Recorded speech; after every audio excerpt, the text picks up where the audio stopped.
Hello everyone, tomato రసాన్ని ఎలా చేసుకోవాలో మీకు చూపిస్తున్నాను. సమ్మర్ కదా, సో రైస్లోకి చాలా టేస్టీగా పిల్లలు బాగా ఇష్టపడి తింటారు. ఇలా చేసి చూడండి.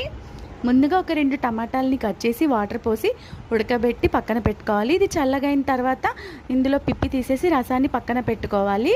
ఆ తర్వాత మనం కొద్దిగా ఆయిల్ వేసి అందులో ఆవాలు, జీలకర్ర, అలాగే లైట్గా ఎండుమిర్చి, అలాగే పచ్చిమిర్చి వేసుకోవాలి.